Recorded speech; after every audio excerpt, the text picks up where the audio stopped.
Deuteronomy 28, verse 68. And YAHAWAH shall bring you into Mitzrayim, Egypt again with ships. And the way of which I said to you, you shall see it no more again. And there you shall be sold to your enemies for slaves and female slaves, and no man shall buy you. And that is what happened to the regal class of the house of Judah. And I want to give you a brief history. I won't go into it too much, but I can't just make that statement because there'll be people that will push back. But I want to give you a brief history on slavery. I was just amazed, I got to tell you. I mean, when you come to America and you talk to people about slavery, you can talk to black people about slavery, white people about slavery, and they'll give you all this history on slavery, and it only goes back to the 16th and the 17th century.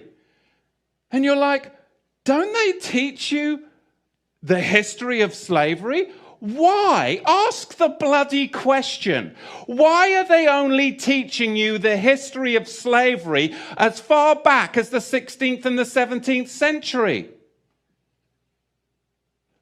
Why are they only going that far back?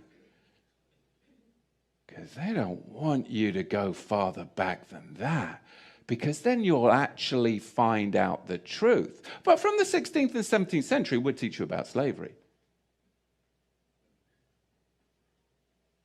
You've got to go further back, and you've got to understand and question, why do they do this throughout the whole of America, in all the public schools? Why do they only go back as far as the 16th and the 17th century to talk about slavery? We've got to go further back than that. Because Islam designed infernal slavery, and then the Ashkenazi KHAZARs, those who say they are Jews and are not, are the ones that marketed it, and the regal Negro nomads exiled from the kingdom of Judah were the main recipients of it at the hands of the indigenous black Africans. Because you've got to understand, the regal class of the house of Judah came down from Israel, and they came into the land of the black Africans.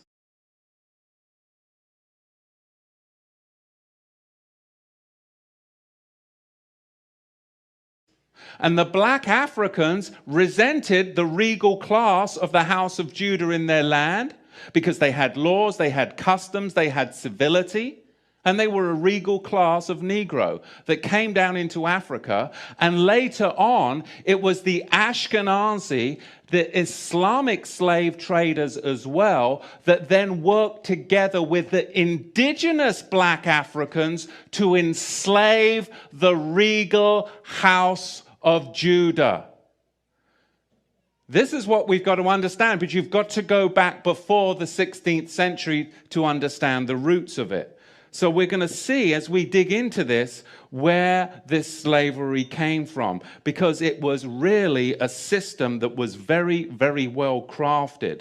There was Islamic masters, and there were white Ashkenazi KHAZAR ship owners. There were the buyers and the sellers. And they're not going to fill you in on all of this, but really you've got a four-tier system. Number one, you have the Negro nomads that were exiled from the kingdom of Judah. Number two, you had indigenous black African hunters that resented the regal Negro nomads that had come into their territory with their own customs, with their own laws that were different and would not assimilate into their tribal culture. They were their own tribe. They were the regal house of Judah. And number three, you had Islamic trappers that worked with the indigenous black Africans to trap the regal Negro house of Judah.